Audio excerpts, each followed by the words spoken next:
rucking or pack marching, as we call it in the Aussie Army. Yeah, 100%. Pack marching is bloody awesome for everyone, no matter what the goal is. It's such a good stimulus on the body as long as you don't be stupid about it and overdo it. A lot of the time, people just feel the need to go crazy with pack marching when you just need to do enough to stimulate the body, but not annihilate it.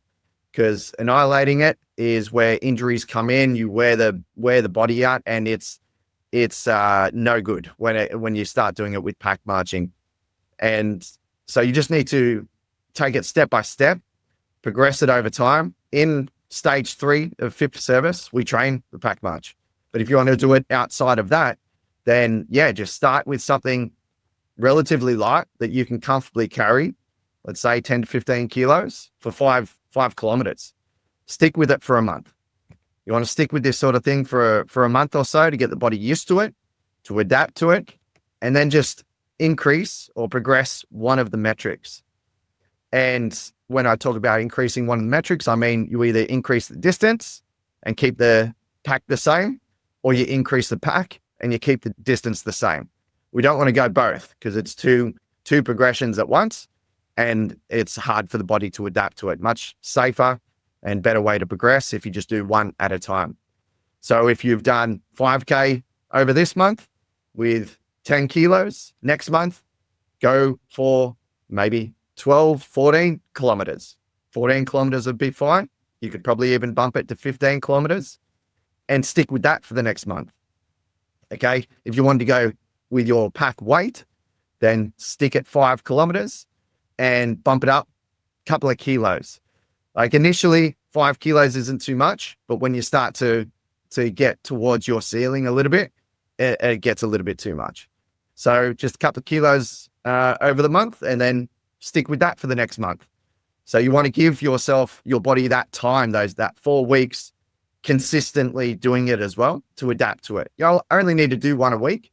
If you really want to work on them, do a couple of times a week and just shorter periods with less weight. And again, just slowly build it up. Now, the ceiling that you want to be working with, distance wise, 15 Ks. I've done plenty out to 20 to 30, not too big of an issue, but obviously that's not every week sort of thing.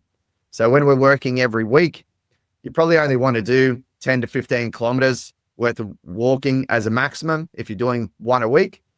And with your weight of your pack, you don't want to go any heavier than 25 kilos.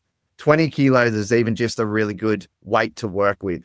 25 is sort of the working weight that we use to condition to it, because that's typically what you'll use for a lot of your tests as well. And yes, there will be situations in certain roles where you'll be carrying 50 or so kilos, sometimes more than that.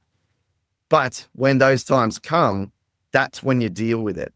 You will build up to those times, and if you've been doing this sort of stuff already with just that lower end of the sort of prescription, then you're going to be well conditioned to it, and then you just got to condition to that higher end of the load.